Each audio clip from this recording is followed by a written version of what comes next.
Thank you for tuning in to the Helium Radio Network. You are listening to a rebroadcast of a previously recorded show.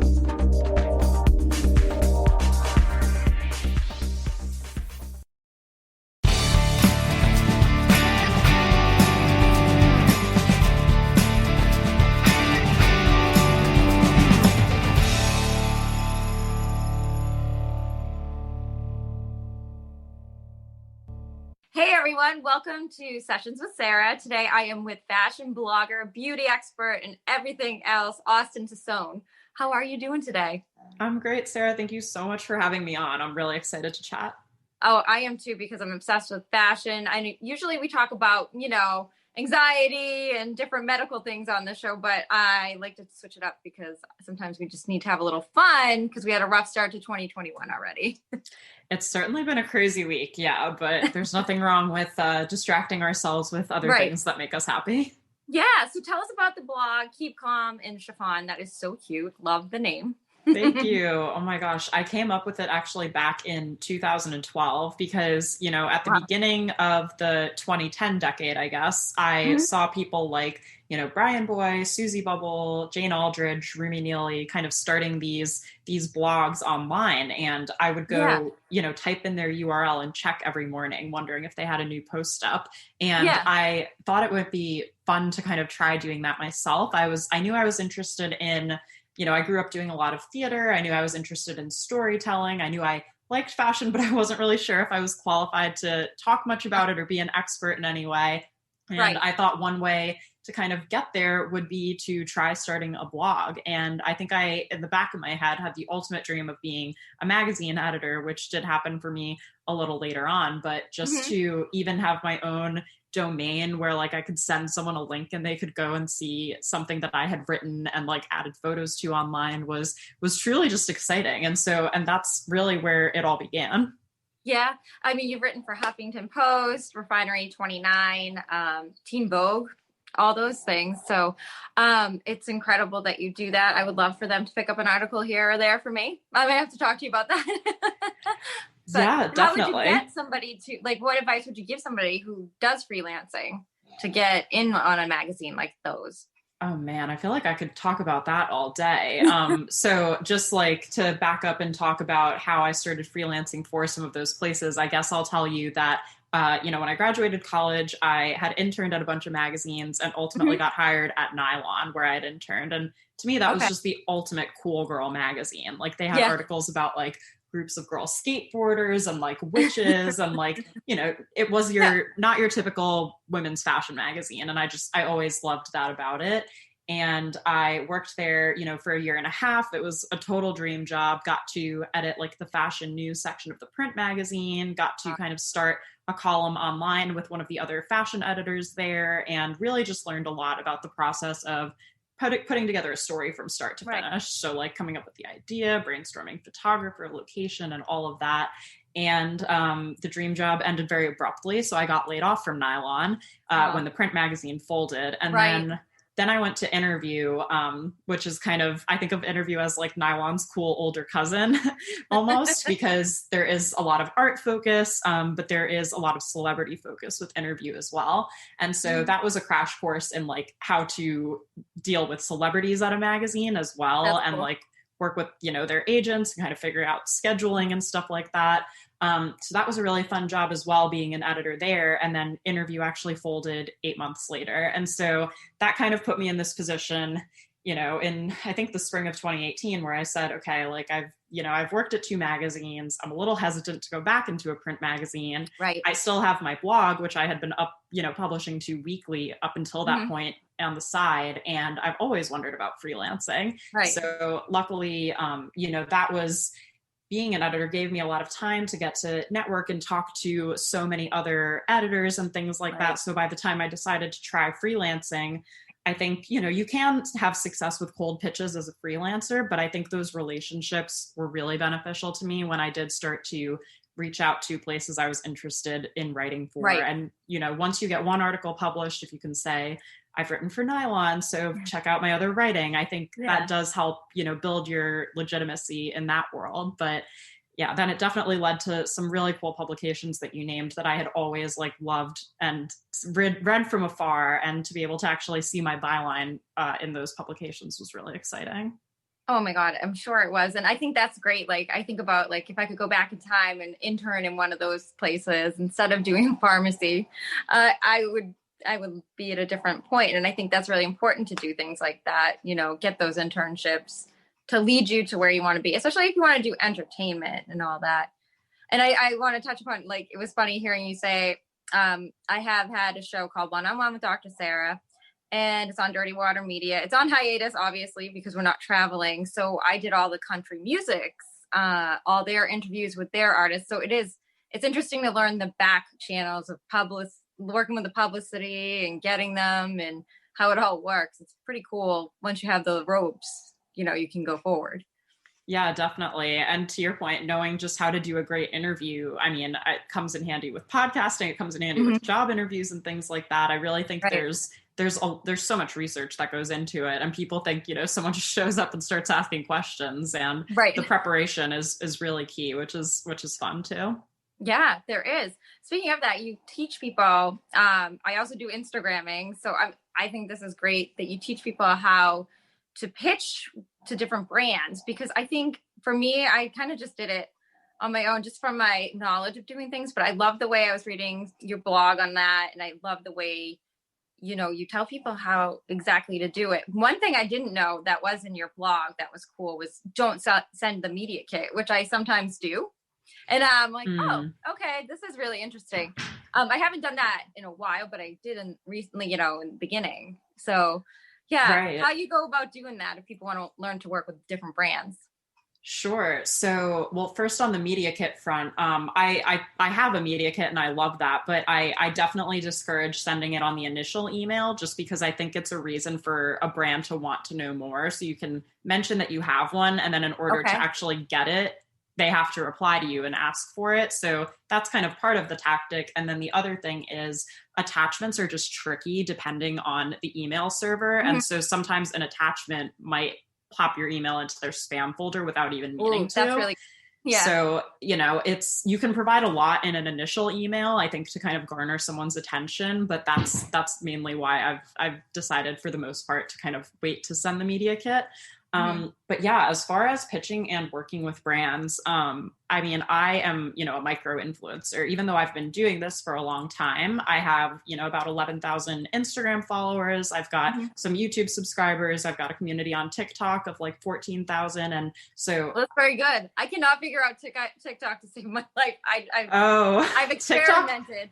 TikTok is a lot of fun. And it is a lot of experimenting as well. But, you know, at the end of the day, I'm not a mega content creator or anything, but I have been able to, you know, pitch and reach out to and put myself in front of brands to do paid collaborations. And so I want to say that even if you are a micro influencer or content creator, it's totally possible to land paid brand deals. And I was able to have like a 5-figure year with my blog last year, you know, while still working full-time in my full-time role. And I think that now that comes from, you know, saying no to kind of low paying or gifted collaborations, which I feel comfortable doing now that I'm a little more established. Really factoring in lots of different things to my rate, including, you know, does this brand want exclusivity? Like, so can I not post about another skincare brand? And how should I factor that into my pricing? Or do they want usage rights to use this image in their email newsletter? And if they make sales from that, like, what should I factor into that price so that I'm fairly compensated for them using my image or likeness? And I think that if you really want to get started, to kind of bring it back to that point, the best thing you can do is to create organic content using the brands that you already love. And by organic, I just mean anything on your Instagram. It could be on stories or whatever, or write a blog post or film a YouTube product review using that brand, and then tag them or try to find the email of the PR person and send it to them and say, you know, hey, I really enjoy your products. I use you a lot. I always get DMs, you know, from my friends and followers about it. Here's a couple screenshots of that. And I think that my audience is really invested in this, and I would love to find a way to collaborate together so that, you know, so I think one of the mistakes that newer influencers and creators make is going to a brand and saying, I really want free product. Like, how do I get that? Yeah. And I think that approaching it from the what's in it for you guys, I'm really thinking about how can I return and add value to your brand is something that they appreciate so much more. Yeah, and that's a good advice. That's really cool because there's a lot of people who keep asking me to, and I'm like, I don't know, because I had the show and I already kind of had that built. You know, people will reach out to me, but like sometimes I'll be like, I want to do something with them, and just wording it correctly. Now, is that something you do for other people? Do people hire you to take those tasks on for them when they can't do it? So I have done consulting. So I'm not necessarily an agent or someone who can like pitch on your behalf, but I'm definitely willing to sit down with someone who's like, you know, I've tried reaching out to brands in this way, and I feel like I'm kind of following the advice here, but is there something else, you know, maybe that I'm missing or some other way that I could kind of level up this content? Because I think that that is what separates someone who gets the reply from the brand and someone who doesn't get the reply is really putting in that thought and kind of crafting a pitch that like they really can't say no to. And I think that that comes with a lot of time and an experience from doing it. And I've sent so many unanswered pitches, whether they were, you know, magazine articles to publications I was hoping to write for or brands I was hoping to work with. And having been on the receiving side of pitches as like a magazine editor, it was very easy to tell, even from the subject line sometimes, you know, who's done the research and who's sending me an email that I actually should take the time to look at, and who has kind of copy and pasted a template or who doesn't really understand what I'm looking for. And so everyone is just so busy. And so you have to assume someone's going to look at this email for maybe 3 to 7 seconds and they're going to either trash it or they're going to maybe actually close it and reread it or maybe actually reply to it. And so it's all about what, like, can you make it really personal to them? Can you solve a problem for them? So if it's, you know, a magazine editor who is maybe looking for pitches about a current event, you know, do you have an interesting take on it and the time to write it in 24 hours? Or it could be any number of those things. But I think thinking through those kind of questions and always remembering, why would someone open this? Like, how can I help them is a really big part of that. That's a really great way to put it too. You know, I always look at it too this way. I'm like, I've had so many people say no to me. It can't hurt to ask. I'm used to no. So when you get the yes, you're always like, okay, there we go. You know what I mean?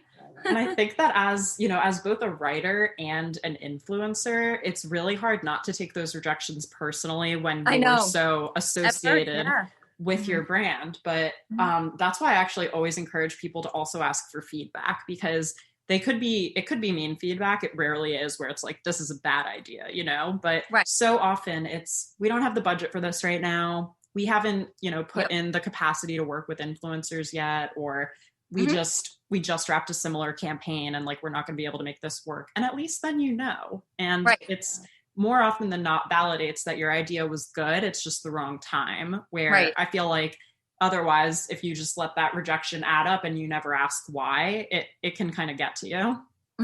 Oh, I agree. Yeah. Cause you're like, what did I do wrong? Or why isn't my look like that? I mean, and it's hard to not look at other people. Like I look at some of these girls and I notice like the trend with the Instagram is they give like away Louis Vuittons all the time and stuff like that. And I've noticed this year, people must be sitting around a lot more because they've gone from like a 300K following to 1.1 million. And I'm like, that's an interesting tactic. Have you seen that too?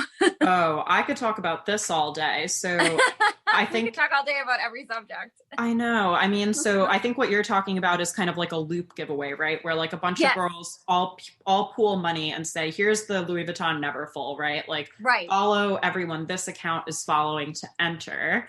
And then that's how you enter that kind of contest. And I mean, at the end of the day, it's just never, you can get quantity, but you're never going to match the quality of someone who actually just wants to follow you because they want to. You know, they're not there for you. They're there for the free bag, and they may forget to unfollow you after the contest, but which I think a dormant follower, and a dormant follower doesn't do you any good. You know, someone who's not engaged with you, that hurts your reach, that hurts your engagement. And for a lot of brands now, that's becoming part of their policy of working with influencers is, do you have an authentic following and authentic engagement? And if you don't, they might not want to work with you. And not to mention, you're like probably in violation of Instagram's terms of services in some cases. And so I think that, you know, audiences are smart.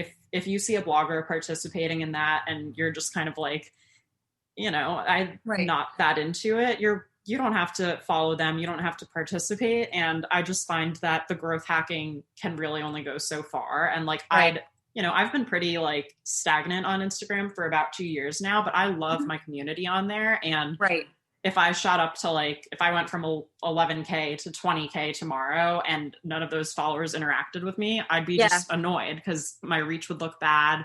My engagement would be bad and none of those people would care. Mm-hmm.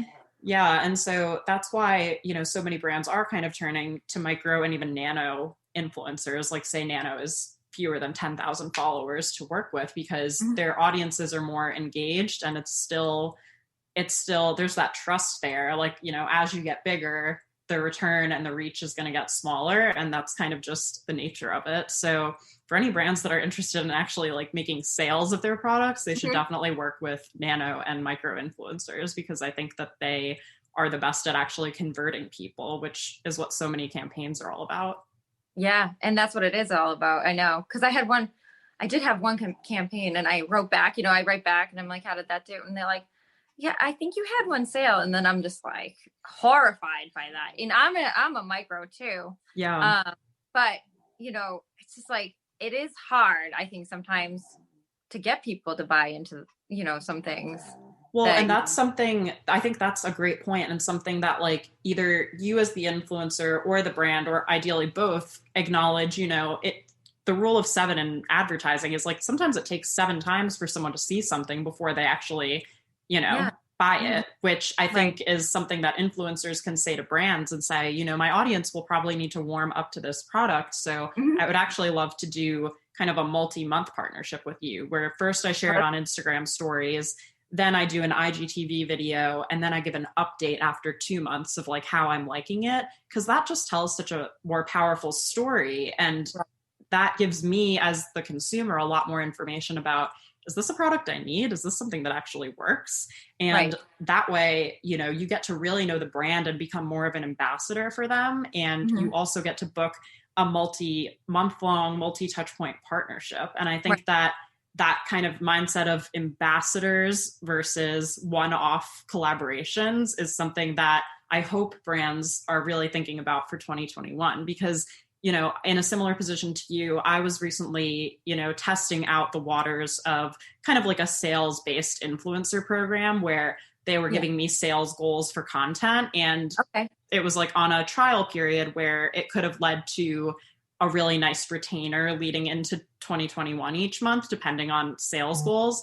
And I tested it out and my audience, I heard crickets, to be honest, which usually that really doesn't happen to me. But I was able to kind of go back to the brand and say, you know, I thought this was a good idea. I really just am not hearing something from my audience about this. And I just am not confident that I'm going to be able to hit your numbers. And I'm glad we did this trial run because it saves both of us time before jumping into something a little bit longer term. And so, I mean, it can work, but for some reason, like and that's okay to like sometimes have a fluke of something, but you need to be prepared to explain to the brand what happened. And for me, that was definitely a learning experience to understand that my audience just wasn't that into that product, and that's okay. It's and they probably appreciated you just saying that and giving them that kind of feedback too, because most people probably just take and take and take. And actually, it's funny, I'm going to work with this brand again, and because I said, well, you know, maybe this didn't work this way, because I mean, we went all out, my photographer and I, for this campaign, and it was just like, well, that's a bummer, but we're gonna try it again and see what happens. Well, and sometimes it's the low effort stuff almost that does well. Like every once in a while, it's so true. Yeah, like I'll see a creator who does a mirror selfie of like a pair of jeans, but it's approachable and it works for their audience, and so sometimes that's the key to it. And as frustrating as that probably is, as someone who's not in the world of influencers from the outside looking in going, did this girl just get paid like $1,000 to take a selfie and post it on her Instagram? Exactly. But if you're the brand and you're looking at, if you set a KPI, like a key performance indicator at the beginning of a campaign, and you say, what is the return here? Are we looking for clicks? Are we looking for swipe ups? Are we looking for sales? Are we just looking for brand awareness? Like, as long as the influencer is hitting that target, if that girl sold 100 pairs of jeans from that story, that was probably well worth the $1,000 if each pair of jeans is, I don't know, $50. Yeah, exactly. So it's really, there's so much going on behind the scenes, even when you see a photo that looks like, I could have done that, No, I know it is. I feel like, I sometimes, the things that I do the least amount of work on always seem to like really pop. And then, but we'll see, going forward, how that will work. Right. You also have an ebook that everybody can, it's Right on Pitch, right? Is that Right on Pitch? Yes. And you kind of give tips again, like about stuff that we have been talking about today. Yeah. So one thing that I noticed when I was a full-time freelancer and I was starting to, get these bylines and work with brands and everything, was people reaching out and asking how I was doing it. And I think my audience knows with me, I'm pretty transparent and open. Mm-hmm. So I found myself, sitting there on Instagram, typing out very long DM messages to everyone and thinking, I wish I just could have one thing that I could send to everyone, put everything in one place, gather my thoughts. And someone said to me yeah, do that and sell it. And I was like, oh, duh. So what I ended up doing was creating, it's not long or anything. It's like an 8-page ebook, and I didn't want to make it too long because I didn't want people to not read it, not finish it. They won't. Nobody has attention spans anymore. That's another thing people need to know.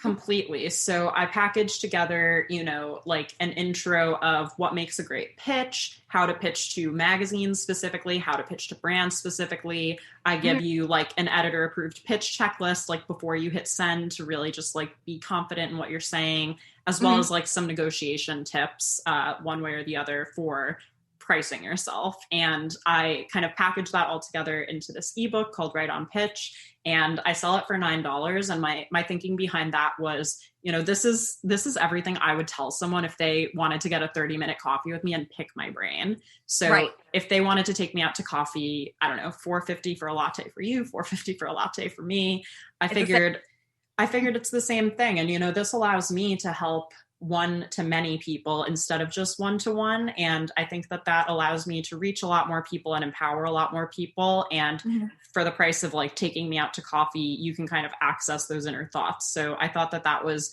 a really nice way to package it together. And I've gotten some really nice feedback from the book over time, and people letting me know that it helped them reach out to a brand they were interested in, that they, pitched a hotel to stay at overnight and the hotel said yes in exchange for images, or, just hearing some of those success stories is really validating for me to know that information helps people. And if, if people aren't able to pay the $9 for the ebook, I do have still tons of free resources on both my blog and my YouTube channel, where I talk about pitching and working with brands. Right. Where can they get the ebook? Sure. So if you go to keepcalmandchiffon.com/rightonpitch, you can learn more about it there. Oh, okay, great. And what do you think are going to be some of the hot products coming up in 2021? One thing, because we're at home still.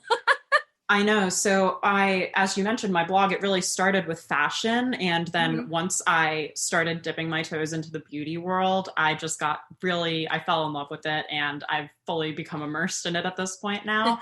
And I think that, two, I guess, big categories that really have been booming throughout the pandemic have been skincare and hair care. And so I'm really interested to see how the beauty industry, which has been previously really, really dominated by color cosmetics, gets to enjoy the skincare boom and the hair care boom. And I think there's a lot to be said for, carving out that time for yourself. I mean, especially where we have less connection, we're a little less busy, to really just do that one thing for yourself at the end of the day, like put on a face mask or put in a hair mask and just like treat yourself to something like that where people are learning how to do these things at home. And even I haven't personally done this yet, but I know lots of friends who have bought like an LED light gel, at home nail machine, and who have learned how to do their own gels at home now, which is crazy. So I think there's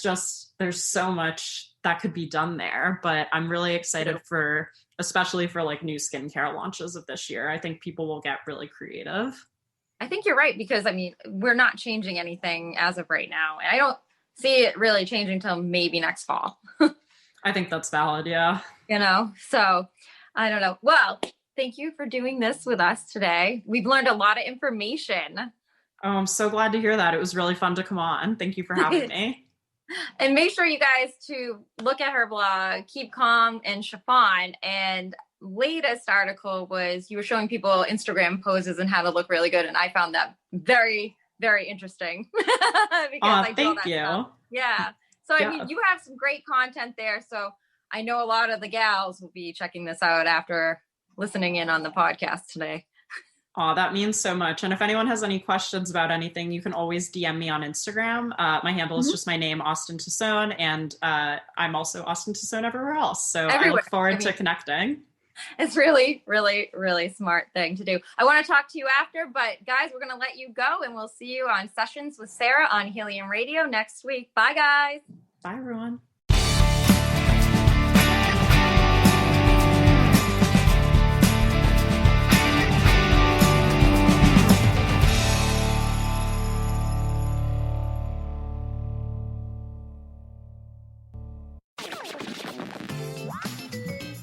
Thank you for listening to Helium Radio. The views expressed by show hosts or their guests are their own and should not be construed in any way as advice from Helium Radio. We make no recommendations or endorsements for radio show programs, services, or products mentioned on air or on our website. Personal perspectives expressed by producers, writers, and editors will always be presented as such. Any rebroadcast or retransmission without the express written consent of Helium Radio is strictly prohibited. Thanks for listening.